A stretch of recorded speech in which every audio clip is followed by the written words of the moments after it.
¿Es la amistad un concepto filosófico? ¿Es un concepto políticamente relevante? Sí. No pasa lo mismo con el concepto de hermandad. Ese concepto nos parece más bien algo que tiene que ver con lo religioso, con esto de que somos todos hijos de Dios, partes de una comunidad de amor al prójimo. Pero también esto de ser hermanos significa algo político. Hermanos y hermanas constituyen comunidad de una manera en la cual la filosofía política, también las revoluciones lo han considerado. Pensemos, sin ir más lejos, en la Revolución Francesa. Esta gran palabra, fraternidad, aparece como uno de los grandes lemas junto al de libertad, igualdad. Frater es el hermano. ¿Qué pasa hoy en día con esa hermandad? ¿Hay hermanos en un país y en un planeta con cada vez más hijos únicos, donde esta relación de otros, iguales otros, parece ser distinta? Uno revisando los mitos, por ejemplo, de Occidente, también no solamente de Occidente, parece ser que los hermanos han sido fundamental, tanto entre su cariño o también en sus disputas para la conformación de ciertas comunidades humanas. Caín y Abel, ¿les resuena? O Rómulo y Remo, esos dos hermanos que son responsables para la fundación de la República en Roma. Hoy vamos a hablar justamente de estas figuras, hermanos y hermanas. Por supuesto, siempre en el concepto de este intento de pensar filosóficamente sobre figuras afectivas y emotivas que algo tienen que decirnos sobre el hoy. Soy Diana Urenque y aquí comienza Futuro Esplendor.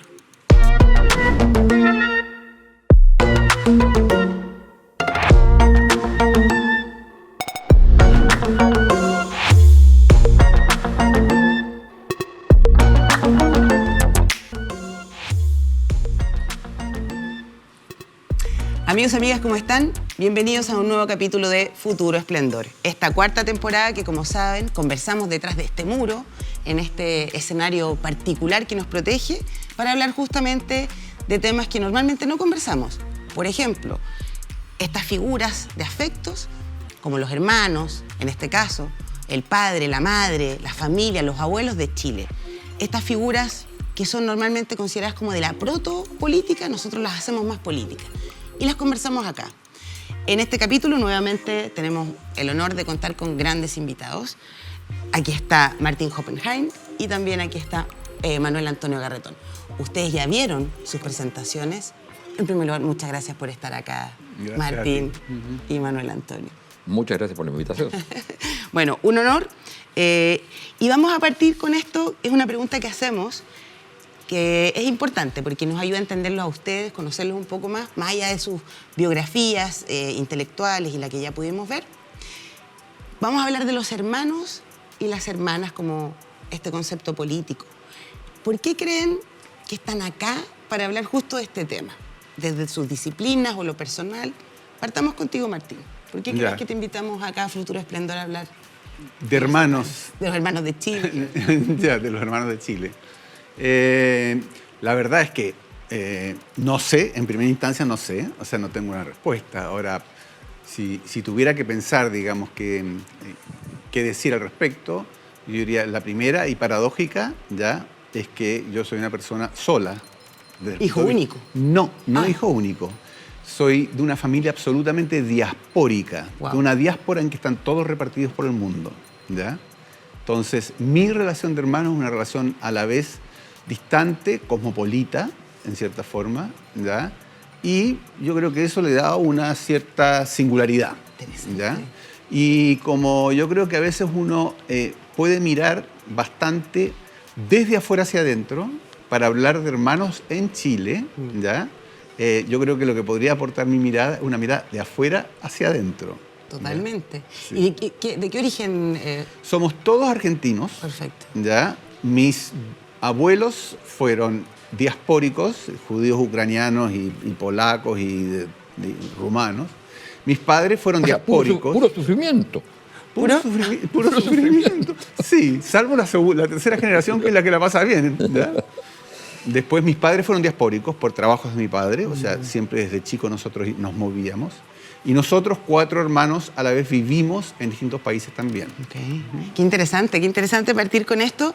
¿Por qué crees tú, Manuel Antonio, que te invitamos a ti a conversar sobre los hermanos aquí?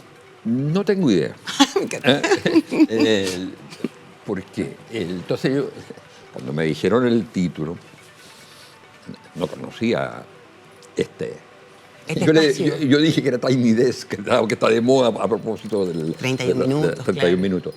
No, pero yo pensé que, porque eran los hermanos de Chile o los hermanos en Chile. Entonces, no sabía por dónde tomarlo. Y la verdad que pensé como en dos cosas. Uno es los hermanos de uno, o sea, lo que contaba Martín respecto de él. Y lo otro que el concepto de hermano está extendido, no es solo el concepto de sanguíneo, Exacto. sino que hay también semisanguíneo, sobre todo hoy día, ¿ah?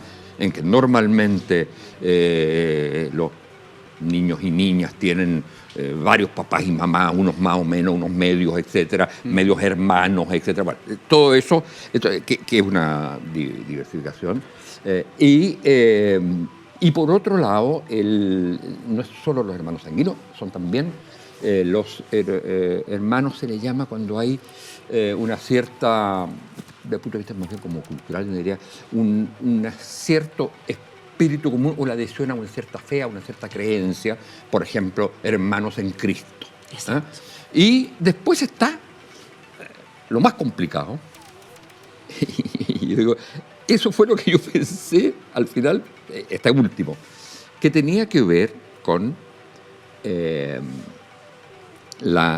los hermanos. Se habla de hermanos también cuando se habla de comunidades territoriales y fundamentalmente la comunidad política. Entonces se dijo en una época Chile, país de hermanos, por ejemplo. Y entonces dije, bueno, ese es un tema que a mí me importa mucho, porque yo diría que Chile es exactamente lo contrario hoy día. Lo contrario. Es lo anti-hermano. No hay hermanos en Chile, salvo los hermanos sanguíneos y salvo los hermanos religiosos. Religiosos o puede ser también los hermanos de un partido, digamos. De cofradía. Claro, de cofradía, como de comunidades chicas. No necesariamente territoriales, sino basadas en una idea o algo así. Y la última cosa es que, ¿y qué particularidad podría decir yo a mi hermano? Entonces, en el programa, no voy a relatarlo ahora, pero por un lado, una vida de hermanos muy, muy especial, muy rica. Siempre digo que el gran amor de mi vida es mi hermana. Que todavía, ¿Más mayor? Que todavía, no, es menor. Es menor. Y el mayor era mi hermano, que fue Premio Nacional de Derechos Humanos y que murió hace un par de años. Y que era fundamental en nuestra vida. Y el objeto tiene que ver. No se puede hablar de eso. No se puede hablar de eso. Ya. Pero entonces, y la otra cosa particular es que yo tengo 2 hijos gemelos. Por lo tanto, el concepto de hermanos ahí es otra cosa. O sea, una cosa es tener hijos, otra cosa es tener gemelos. Eso no tiene nada que ver con lo... Oye, pero qué interesante esto, porque cuando estábamos armando la pauta, nuestra directora... Ahora díganos, ¿por qué no lo invitaron acá? Lo comentó y dijo, oye, quizás podemos hablar también de los hermanos como en el caso de los gemelos. Y dije, bueno, no sé si alcancemos. Ya, se planteó el tema, así que qué bueno. Ahora te vamos a hacer la contrapregunta. Sí. ¿Por qué nos invitaron? No. A cada una. Es que, no, bueno, muchas gracias de nuevo por esta honestidad de contar, ¿no? Porque en realidad esta pregunta ustedes no la tenían preparada. Pero precisamente por las cosas que están diciendo, porque hay algún tipo de experiencia, tanto de lo biográfico y personal, de cada uno, que de una otra forma nunca es solo personal. O sea, en esto que estamos entendiendo que lo privado y lo personal siempre ha tenido algún lugar en lo político, no solamente cuando en el feminismo lo dicen, sino que siempre ha tenido un lugar. Lo que pasa es que a veces lo miramos como protopolítico, como pre-civilizatorio, pero pareciera ser que más estamos entendiendo que estas relaciones personales y privadas, afectivas, algo tienen que ver también con cómo construimos comunidad y sociedad. Bueno, en las tragedias premodernas, digamos, todo lo premoderno. el tema de los hermanos es fundamental, de las traiciones. No, y por eso mismo que dices tú, o sea, primero hay una tesis que planteaste que yo creo que podríamos discutir, esto de que en Chile ya no hay hermanos en este sentido, que uno podría decir quizás como de la Revolución Francesa, fraternidad, solidaridad, claro, ¿no? Esta cosa política. Vamos a dejarla instalar. Lo de los mitos me encanta. Porque de hecho quisiera hablar de un poco de eso, ¿no? Caín y Abel, Exacto. Rómulo y Remo. Exacto. Sí. O sea, ¿qué te dicen a ti eso? Caín y Abel es lo que es Chile. Caín y Abel es Chile. ¿Estás de acuerdo con esa tesis, Martín? Sí, o sea, lo que pasa que, o sea, tanto en la tragedia como en los mitos, la relación de hermanos nunca está exenta de conflictos, ¿ya? Es una relación bastante fundacional de un orden, el conflicto fraterno, incluso, muchas veces, ¿ya? O el conflicto fraterno básicamente ilustra un conflicto más universal, entre grupos humanos también. Entonces, por eso creo que es importante, ¿ya? En el caso, retomando un poco lo que decía Manuel Antonio, en el caso de Chile es curioso porque efectivamente hoy día, ya desde hace, yo diría 2 décadas y media o 3, desde esta combinación de neoliberalismo con modernización acelerada, ¿no? Que tiene una fuerza centrífuga en las relaciones que se van como alejando, se habla de un Chile con crisis de pertenencia. Es decir, como un sentimiento de no pertenencia, de desarraigo, y por lo tanto, en términos de fraternidad generalizada, ampliada, sería un sentimiento debilitado de fraternidad ampliada. Claro. De un sentido de comunidad ampliada débil, frente al cual posiblemente una de las alternativas, porque la gente necesita pertenencia igual, necesita sentir esa fraternidad, ese vínculo, no tanto el paterno, pero el vínculo horizontal, que es el de la fraternidad. ¿Ya? Entonces busca arraigo en comunidades más chicas. Un tipo de arraigo es una afiliación más estética, ¿ya? Es decir, gente que está unida por sensibilidades, corrientes artísticas, actos en la calle. Intereses comunes, diríamos, ¿no? Intereses, claro, intereses comunes. Ahora, también el tema de los intereses comunes muchas veces... Más que intereses, no es intereses, ¿no? Es como valoraciones. Es entre valoración y sensibilidad también. También emociones. Sí, bien, por eso digo estético, porque en ese sentido... Que hay un corte, porque además hay un corte muy fuerte que es el corte hoy día que viene con las industrias culturales, ¿no es cierto? Donde las filiaciones, son estas filiaciones simbólicas que tienen que ver con el tipo de símbolos con los cuales yo me identifico, el tipo de íconos a los cuales adhiero, el tipo de imágenes que consumo, ¿ya? Y eso puede formar ciertas comunidades que o son virtuales o son en la calle, lo que sea, pero... Esto es el atomismo a través de ciertos símbolos y formas identitarias. Pero tú lo dijiste, porque es atomístico. Es decir, no es ampliado, sino que son islotes, claro, que muchas veces incluso son refractarios con lenguaje que los demás no entienden desde fuera. Sí, claro, ¿ya? Totalmente. Y, un ejemplo interesante es el caso de las barras bravas. Las barras bravas. Porque ahí viven una... Es decir, hay gente que se siente ahí, y eso ocurre también desgraciadamente, con el narcotráfico, con las comunidades que genera el narcotráfico. O sea, la sensación de que cuando se es soldado, se es alguien. Claro. Sobre todo en la cosa del crimen organizado, se es alguien. Y entonces sus hermanos son los que hacen las mismas cosas. Y en ese sentido van desarrollando... ahí se confunde. Rango. Como familia. De hecho, acuérdense que los italianos, cuando hablaban de la mafia, se hablaba de la familia. Pero fíjate tú que incluso uno podría leer el narcotráfico, sobre todo las bandas, el microtráfico, ya, uno lo podría leer como un caso como extremo de fraternidad, en el sentido de que hay, lo que no hay hoy día en la sociedad, rituales de iniciación, rituales de pasaje, adhesión hacia adentro, que implica estar dispuesto a dar la vida y morir o matar hacia afuera. Jerarquías, ¿no? Claro, jerarquías. Garantías de cierta movilidad y sistemas claros de esfuerzos y recompensas por dentro. Y hermanos mayores y hermanos menores.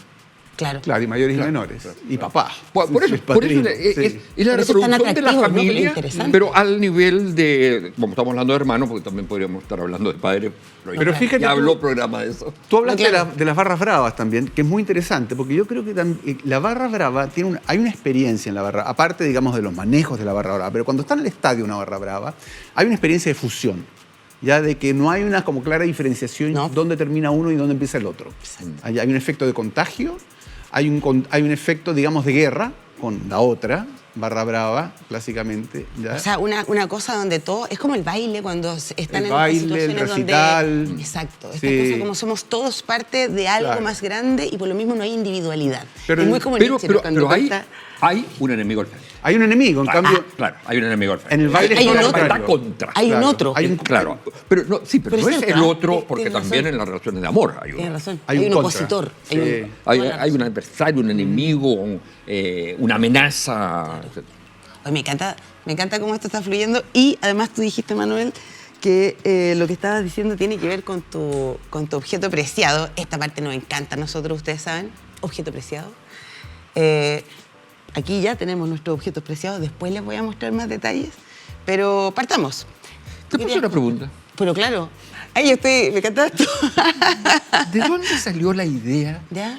de del objeto preciado? Nuestra directora del programa, Nicole Sannerman. Ella es la creadora de este programa y ella desde el primera temporada, segunda, esta es la cuarta. Yo he tenido el honor de estar en la tercera temporadas. Pero yo estaba en la tercera y esta es la cuarta. Entonces es bonito porque aquí están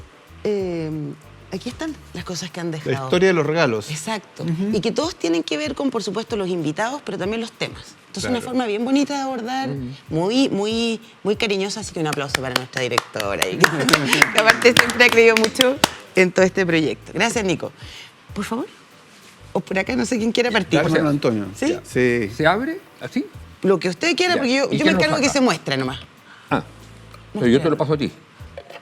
Mira, sáquelo nomás. ¿Pero quién lo muestra? No, tú. Aquí, Muéstralo. lo que ¿Cómo fue? es aquí. Vamos a ponerlo. ver, yo lo pongo si quieres ya. y aquí y tú nos Y cuentas de trajo qué se Manuel trata. Antonio, A ver. ya. ¿Se está viendo o no se está viendo? Ajá. Parece que aquí está, espérate. Lo bueno es que yo ya tengo experiencia en esto. Ahí se ve. Cuéntanos, ¿qué es esto? Bueno, esto es un libro que se llama Por la fuerza sin la razón Wow. y que fue escrito por los tres hermanos. Por Roberto, mi hermano mayor, que murió, por mi hermana y por mí. Y que lo que tiene es interesante es la fusión de los dos conceptos, eso que estábamos hablando antes de hermano, en el sentido que esto es una cosa hecha por nosotros tres. Hermanos creadores. Y digamos, esto fue una idea, yo creo, inicial de LOM, en que conversamos que al final, ¿por qué no hacía algo con mis hermanos? Porque el tema, mi hermano fue abogado de la Vicaría de la Solidaridad, como decía, fue Premio Nacional de Derechos Humanos. Mi hermana trabajaba en el Grupo de Asistentes Sociales con María Luisa Sepúlveda, en el tema, digamos, en la Vicaría de la Solidaridad también. Y entonces, eso nos unió mucho. Pese a que siempre habíamos sido una familia unida, excepto en el periodo álgido donde mi hermano mayor no era pro Unidad Popular y nosotros como hermana lo éramos. Bueno, pero eso no es lo que importa. Lo que importa es que entonces ahí había algo que, digamos, que expresaba hermandad, pero expresaba hermandad de personas que son hermanos, por lo tanto con todo lo que significa familia, afecto, etcétera, pero también expresaba un objeto. Era un estudio sobre los bandos militares, que no se había hecho en Chile, donde mi hermana hacía la recolección, la selección de los bandos, mi hermano hacía el análisis jurídico y yo hacía el análisis más sociopolítico. Bueno, y entonces salió este libro que le hicieron, en México le hicieron una propaganda, una vez publicó Scherer, publicó un gran artículo sobre los hermanos Garretón. Manuel, yo debo decir, bueno, es precioso cómo se da acá en esta creación, algo que tú decías, Martín, o sea, los hermanos a veces conflictúan, es más bien a veces una relación de pugna por el afecto de los padres, por las responsabilidades que tocan. Aquí tres hermanos, más encima, que puedan no solamente tener esa hermandad sanguínea de afectos, claramente, sino también creadora. Es loco, porque normalmente los padres son los creadores, no los hijos como hermanos, pero quizás sí. Martín, voy a dejar acá porque vamos a volver en esto, pero me gustaría ver también tu objeto. Bien. Estimado, permiso, voy a poner aquí para que... Ya, es chiquito, no sé si la cámara lo va a pescar. claro que sí. La cámara, aquí, mira, ponlo. Aquí, de hecho, aquí arribita. Exacto. Aquí se ve. Permiso, si me permites, ahí sí. Ay, wow. Ya. Cuéntanos. Varias cosas. Me encanta. Ya, bueno, primero, porque esto ilustra, digamos, la unión entre eventualmente 3 miembros de una familia de búhos, pero más allá de eso, digamos, esto tiene esto opera como un signo, un significante fuerte dentro de mi familia. En primer lugar, como dije al principio, en mi familia somos 4 hermanos, 2 y 2, 2 hombres y 2 mujeres, que hace 40 años que vivimos en países separados, pero que somos hiper unidos y cada vez que podemos nos juntamos, estamos siempre buscando configuraciones para juntarnos y para convertir eso de juntarnos en una fiesta permanente. O sea, y ahora, por supuesto... Somos hermanos, para entender bien, son 4 hermanos el mismo matrimonio, todos pero en el del mundo. mismo matrimonio, sí, Ya. 2 hombres y 2 mujeres, bastante seguidos, que tenemos bastante en común, que nunca nos peleamos, de chico prácticamente tampoco. ¿Y qué lugar tienes en el orden? Segundo. Sí. Y aparte de ser muy unidos, estamos siempre buscándonos, inventando viajes, reuniones, lo que sea. Pero nunca hemos vivido juntos. Nunca hemos vivido en una misma ciudad o país. Ya, O sea, nunca desde los 20 o 22, digamos, o sea, hace 50 años. Bien. ¿Y este símbolo? Este símbolo es lo siguiente. En mi familia nadie coleccionó nada, salvo mi padre, que en los últimos 5 años de su vida se le ocurrió coleccionar búhos. ¿Ya? Yo creo que... Búhos pero también no búhos de verdad, ¿no? Comprar búhos cada vez que encontraba un búho lo compraba. No embalsamados. No embalsamados. Y tenía en la biblioteca, no sé, 400 búhos cuando mi padre murió hace ya 13 años. Y a nosotros siempre nos llamaba la atención. Él decía que nadie coleccionaba nada, entonces él iba a coleccionar algo. Yo creo que coleccionar algo tiene algo de especial que tiene que ver también un poco con lo que es una especie como de grupo familiar o de hermano en este caso, que es como elegir entre un montón de cosas posibles que son por definición seriales, ¿ya? Elegir algo, sin embargo, que tenga intencionadamente. ¿Ya? O sea, ¿por qué alguien colecciona estampillas, monedas, caja de fósforo, lo que sea, ¿no? Y colecciona búho. Entonces, la fraternidad es un poco eso, una cosa como, en medio de la serialidad, una especie de opción, de singularidad, de intención, de estilo, de perfil, ¿ya? Qué interesante, claro, porque el coleccionista no es como que sea el mismo objeto, pero es el mismo tipo. Claro, pero siempre es distinto. el mismo tipo, claro, y ahí con objeto, y diferente de cualquier otro objeto, ¿ya? Interesante. Luego, cuando mi papá murió, en Buenos Aires, viajamos todos, solo una de mis hermanos vive en Buenos Aires, concurrimos todos en el departamento donde él vivía, y lo que él había dejado como idea era, bueno, ustedes, como sé que se llevan bien, entre los 4 repártanse todo, ¿ya? Y nos encerramos durante 2 o 3 días y fue una fiesta, a repartirnos todo, rememorar y todo. Nadie peleó por nada, en fin. Y llegó la hora de los búhos. ¿Ya?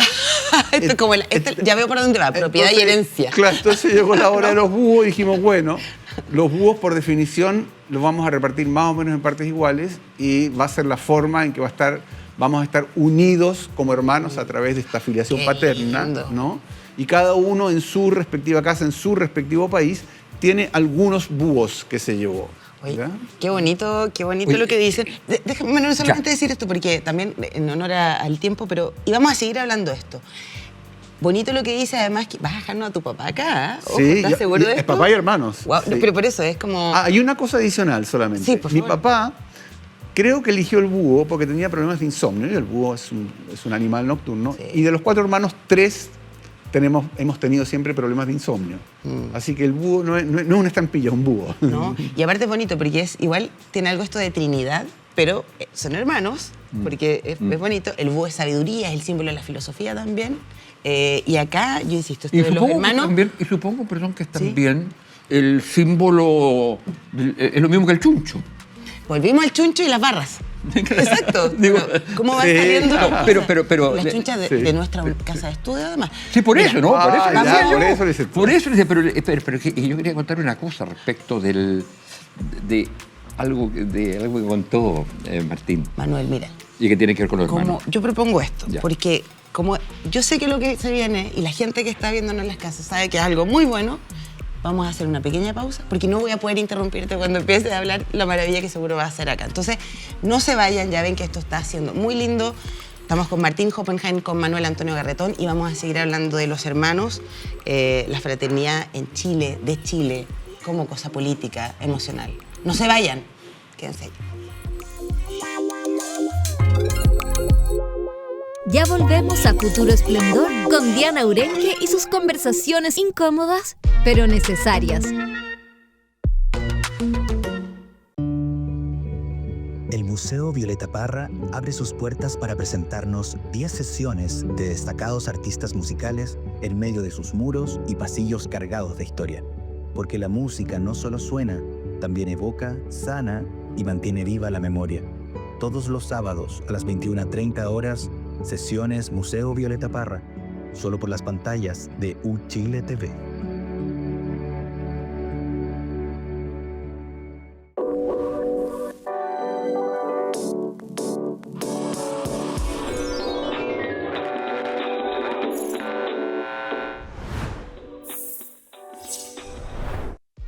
Estamos de vuelta para seguir con más psicopolítica junto a Diana Urenque en Futuro Esplendor.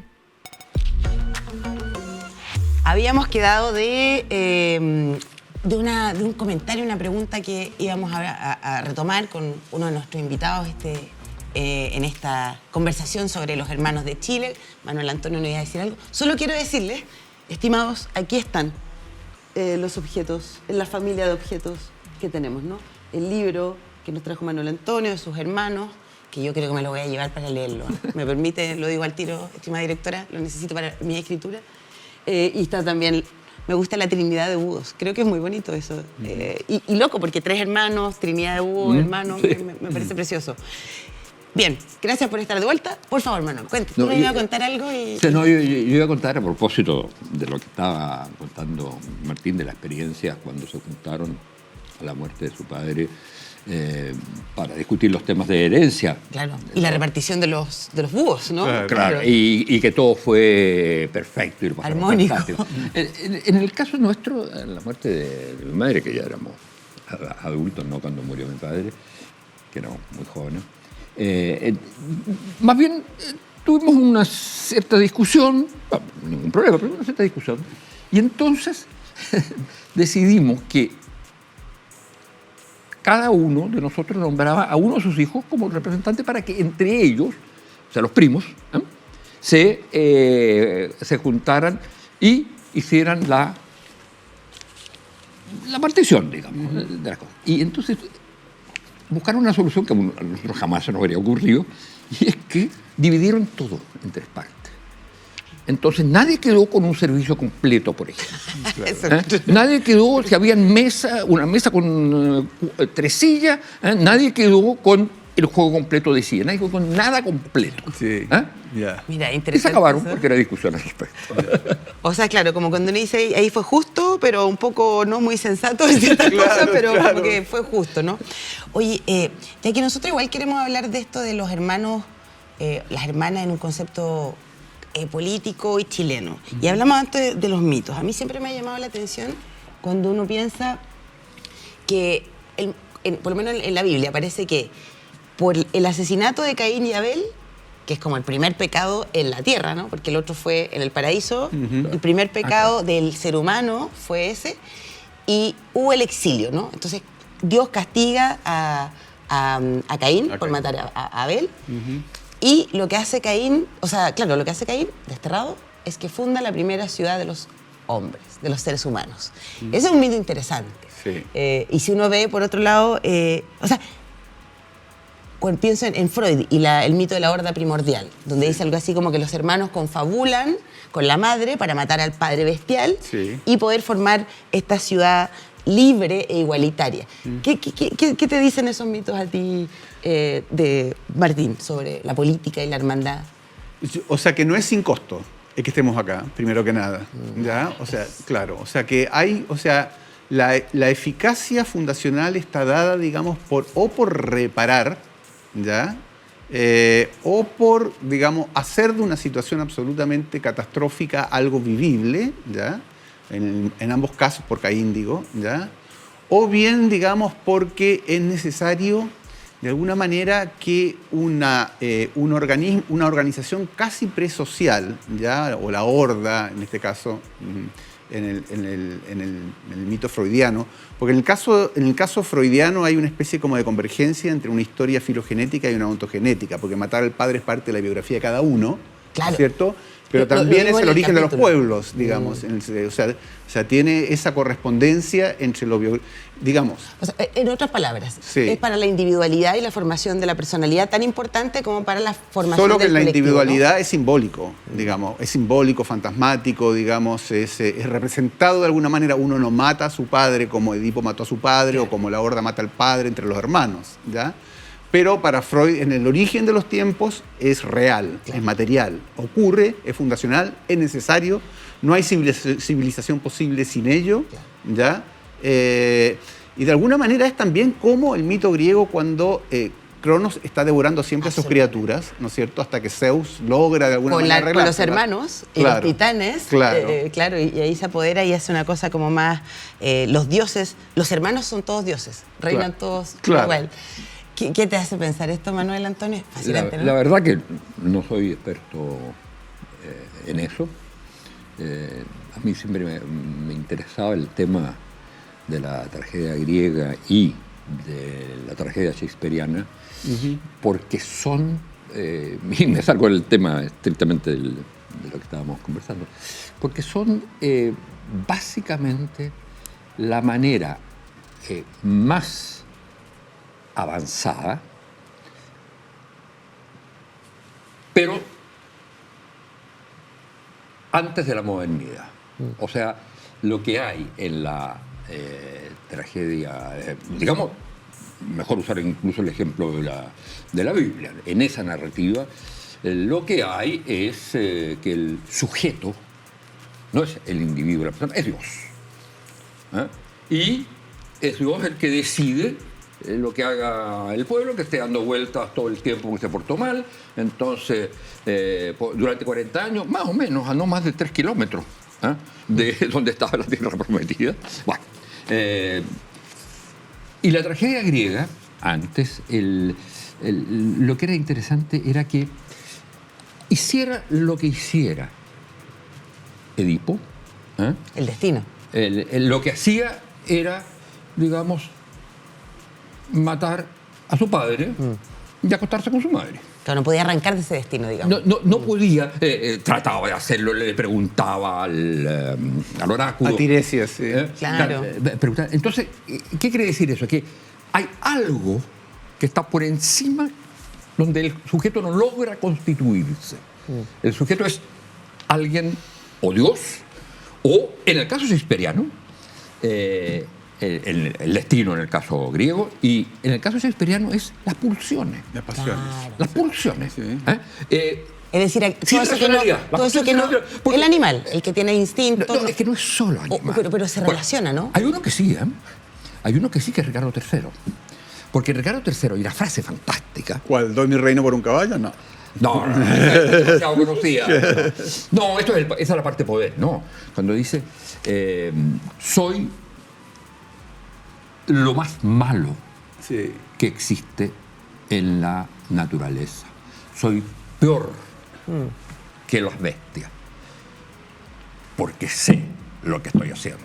Ay, tremendo. Y ahí está la pulsión del mal, porque la verdad es que no hay ninguna razón en Ricardo III, a diferencia que la hay en Macbeth, a la diferencia que hay en Otelo, que es los celos, en Macbeth el poder, y hay uno puede encontrar en toda la otra, pero en el caso de los es el mal nomás.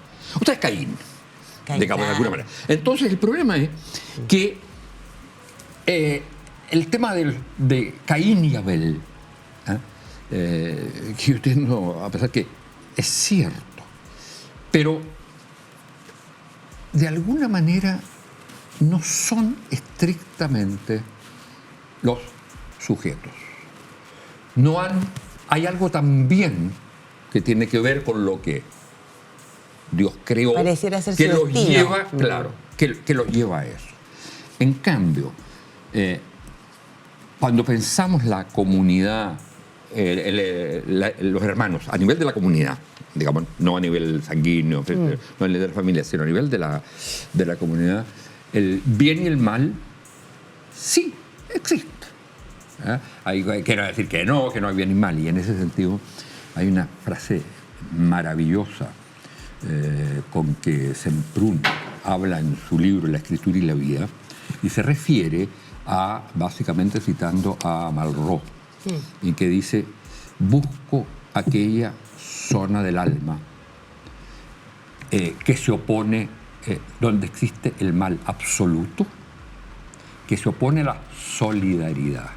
No dice mal absoluto en sí mismo, el mal absoluto se opone a la solidaridad. Y eso es para narrar lo que era el nazismo. Pero está súper bueno lo que, o sea, porque este género no lo habíamos visto más como, porque hablamos de lo político, pero también esto, hay una cosa moral, la solidaridad está siempre, o se vincula casi siempre con esto de la hermandad, la fraternidad.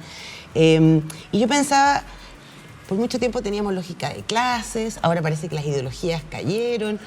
Era, por ejemplo, la clase de proletaria una forma o sea, habría que entenderla como se trató, como esto de una secularización de la religión, es decir, los hermanos de clase proletarios eran hermanos. ¿Cómo lo ves tú, Martín? O sea, yo creo que, bueno, en parte es una construcción, claramente, como todo en la historia, que es una construcción. Marx hubiera querido, digamos, en esta construcción histórica del proletariado que él hizo, ¿no es cierto?, una cierta como unificación de una clase social en función del lugar que ocupa en la sociedad y que eso los hermana hasta cierto punto. Es cierto que las epopeyas sociales, las luchas sociales, siempre han tenido, ¿no?, un efecto de fraternización de aquellos que comparten una causa y se movilizan juntos, ¿ya? En nuestra época se hablaba de compañeros o camaradas, que es también de alguna manera un eufemismo para el hermano. Y eso yo creo que también funciona así. Ahora, pero igual yo creo que de todas maneras lo que pasa también hoy día, fíjate, es que con esto de que hablábamos al principio, ¿no?, esta idea, digamos, de que se ha debilitado la sociabilidad general como pegamento, la idea de que la cohesión social está debilitada. Si uno va, bueno, tú lo conoces muy bien. Es un especialista en el tema cohesión social, tiene varios libros al respecto. Nos tocó ahí en algún momento. Dirigió los estudios. Sí, pero por eso están ustedes invitados acá, por favor, no sé si es una gran pero fíjate qué interesante, porque cuando hablamos de la fraternidad, ¿ya? O sea, y aquí vamos a un problema ético profundo. Cuando hablamos de la fraternidad, normalmente, la fraternidad no es solamente un valor, a diferencia de lo que puede ser la libertad y la igualdad, digamos, por los tres referentes de la fraternidad o solidaridad le agrega un valor, un sentimiento o un afecto, ¿ya? Es decir, en la fraternidad entra lo que podría ser la empatía, ¿ya?, o el amor por el otro, la compasión por el otro. Claro. Como había Schopenhauer un en poco. cambio, digamos, si uno va al imperativo kantiano ilustrado, ¿ya?, que busca un valor universal que nos mantenga juntos, sin afecto. No hay afecto ahí, no hay afecto, ¿ya? Entonces es ética más afecto, y eso es lo que lo hace tan particular. Y eso es lo que lo hace, a mi juicio, pasar, o sea, la tríada es lo que hace pasar a la modernidad de las épocas anteriores.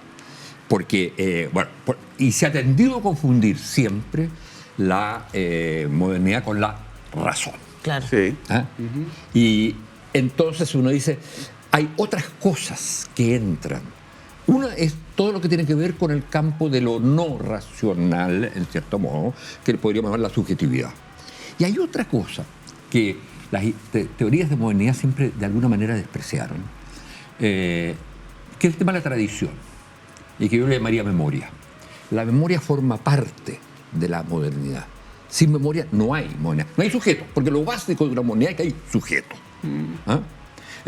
Y los sujetos pueden ser personales o colectivos, pero hay un sujeto. Y ese sujeto se constituye con elementos racionales, con elementos emotivos, si se quiere, o subjetivos, y con la memoria. Sí. ¿Cuál fue el gran sujeto en la época de la dictadura? Por ejemplo, tomemos el caso argentino típico. La Madre de Mayo. Sí. Ellos reemplazaban al proletariado, a los distintos otros. Ese era el sujeto. Claro. Y ese sujeto se constituía básicamente por memoria. Pero si no introducía racionalidad, podía ser liquidado, podía ser destruido, o podía, digamos, irse generando conflictos internos, etc.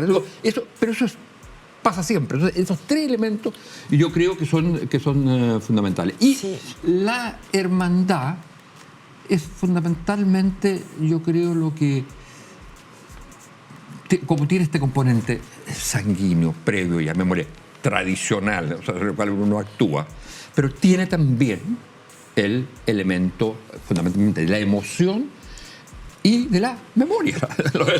Los hermanos son permanentes, el permanente recuerdo.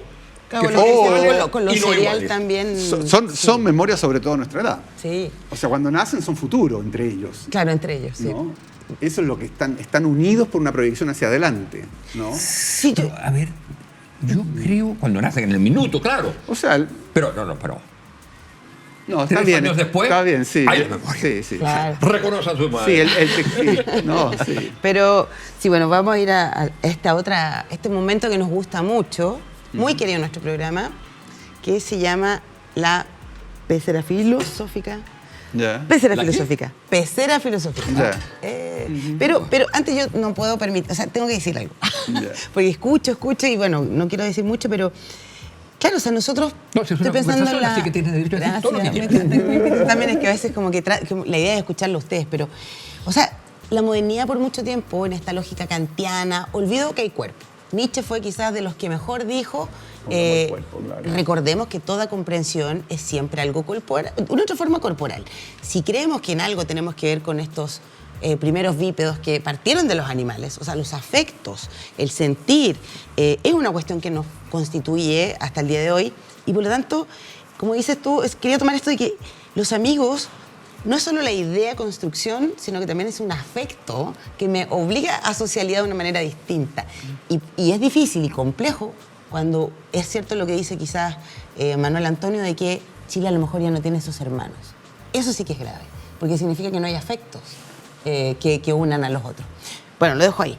Esta parte significa que ustedes toman, esto es como el oráculo, puedes sacar un papel, por favor, y te vamos a ayudar a leer. Lo puedes cambiar si no te gusta, si no les gusta, y la idea es que podamos, de lo que sea que está acá, interpretar algo, pensar algo. Si no nos gusta, lo cambiamos. ¿Ah? A ver, esta emoción. Entonces, a ver, ¿gusta o no gusta?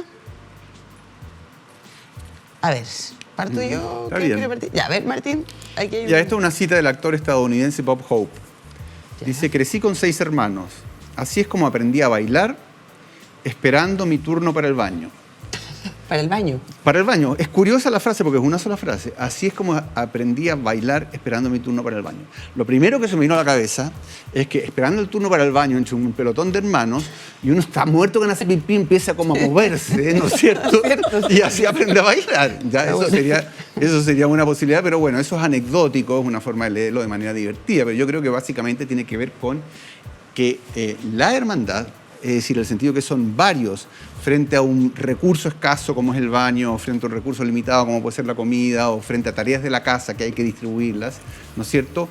Es como el aprendizaje más inmediato del compartir, ya, del sacrificar, del esperar, del conceder, ya, del respetar. Y entonces que en ese sentido la familia, digamos, es el lugar desde el cual luego uno se proyecta, una sociabilidad ampliada con lo básico. Totalmente. No, y lo vemos, ¿no? Los hermanos, en el fondo, antes el pequeño microbullying, microprotección, o sea, un pequeño lugar donde realmente los niños se organizaban y se preparaban para el afuera. Ahora, en digamos, un grupo o sociedades donde están cada vez los hijos sin hermanos. Sí. Cambia todo eso, ¿no? Como Además. aprender a esperar o cuál es tu lugar. Eso... No, además, yo creo que todo cambió desde el momento que cada uno digamos por el abaratamiento de costos sobre todo, que cada uno pasó a tener una tele en su pieza. Estoy de acuerdo. Porque yo creo que un objeto de negociación permanente antes era qué es lo que íbamos a ver todos. Claro. No. Exacto, o sea, nosotros con este programa, una de las cosas que queremos es que la gente se reúna en torno a la tele a ver esto, pero a conversarlo. Antes lo hacíamos, esa es una cosa maravillosa que ocurría en los 80 de las cosas buenas. Manuel, por favor, ¿te gustó tu frase o...? No, porque no la entiendo, pero no la vas a cambiar. No, la voy a interpretar como quiera. Claro, Ya, sí. sí, no, aquí es El pura punto libertad. culminante de mi infancia era hacer que mi hermano, primer problema, ya no se dice hermano, se dice hermano con arroba, o hermane, o lo que sea, ¿eh? O hermano o hermana. Ya, Sí, es genérico, claro. Claro, francamente es sexista. Bueno, entonces el punto culminante de mi infancia era hacer que mi hermano riese tan fuerte que la leche le saliese por la nariz. Entonces, Garrison Keillor, locutor y escritor estadounidense. No lo conoce nadie. Bueno, ya, pero el problema es el hecho de ser profesor durante tanto tiempo en la vida hace que uno inmediatamente vea las cosas como contradictorias. ¿Qué quiso decir? Sí. Ríese tan fuerte que la leche. ¿Cuál leche? ¿Está hablando entonces de cuando eran guaguitas? Yo me imagino que están tomando la leche o el desayuno o la once y te ríes tanto, claro. Eso sí, pero también uno podría pensar que era. Sí. Es que yo lo primero que pensé fue esto por mi gemelo. Claro. Por mi hijo gemelo. Porque estaban juntos, entonces uno, guaguita, quería hacer reír para que el otro le saliera. Claro. Ya. Vale, pero lo que a mí me dice, yo pienso en mi historia personal, no es que riese, pero sobre todo con mi hermana, era hacer algo juntos. Y el hacer algo juntos era en aquella época que se jugaba, se hacían, digamos, no se estaba mirando, haciendo el internet o mirando pantallas, la tele, etcétera. Lo que hacíamos era cuando Jugar, chico era, sí, pero que más que jugar representábamos, hacíamos obras de teatro, claro, mi hermana siempre reclama contra eso, porque yo hacía el jefe de los cowboys. ¿Te acuerdas tú del llanero solitario? El llanero solitario que tenía entonces a uno y tenía un ayudante. Y tenía toro, el indio. Sí, pues. Y que alguna parte es tonto. Sí. El nombre era tonto por inglés, claro. Bueno, exactamente eso. Bueno, hacíamos eso. Y esa es una cosa. Y la otra cosa, y éramos felices con él. Ella me dirá, es que tú eras feliz. Bueno, yo te obedecía. Pero, y después, lo que hacíamos, y que eso fue muy importante, yo creo, en la adolescencia, era en los windows de las casas, entonces, donde hay cortinas, usábamos eso, bajábamos, poníamos unas lámparas y recitábamos poesía. Hermoso. Cada uno. Y entonces después hacíamos el jurado, que éramos los dos, decidíamos cuál había sido. Eran juez y parte. No sé, yo entiendo. Yo a esa hermana le doy un aplauso. Porque, sí, aguantó pero bien. Sí, hoy, estimados, tengo que siempre estar en la peor de las tareas. Ingrata, por eso. Pero hay que hacerla. El tiempo se nos va. Ha sido un privilegio, un pasa. honor. De verdad, nos dicen de repente que este programa debería durar más. Yo también pienso lo mismo. Ojalá que algún día lo sea. Pero ya me siento muy contenta y afortunada de haber compartido con ustedes. Y ustedes, por favor, no se vayan. Nos quedan todavía algunos capítulos de esta temporada, ¿no? Hoy fue Los Hermanos, Fraternidad, nos quedan algunas sorpresas. Recuerden, todos los lunes sigan y confíen en este esfuerzo de la Universidad de Chile para poder transversalizar la filosofía. Aquí me están hablando. Sí, Manuel. Una cosita muy cortita. Sí, ¿cómo voy a decir? Que no, Martín, ¿cómo lo hacemos? Directora, no me mate. Está difícil. Para terminar. Para terminar, sí. Yo solo digo, usted es el cierre. Yo solamente me despido. Gracias, Martín. Desde ya, gracias, Manuel. Bueno. Antonio. Uchile TV, síganos en las redes, comenten, los leemos. Gracias a todos, nos seguimos. Por favor, usted cierra. Y así seguimos andando curtidos de soledad, y en nosotros nuestros muertos, para que nadie quede atrás. Yo tengo tantos hermanos que no los puedo contar, y una hermana muy hermosa que se llama Libertad. Atahualpa Yupanqui. Hermoso, muchas gracias. Gracias, Manuel. Gracias a todos, nos vemos.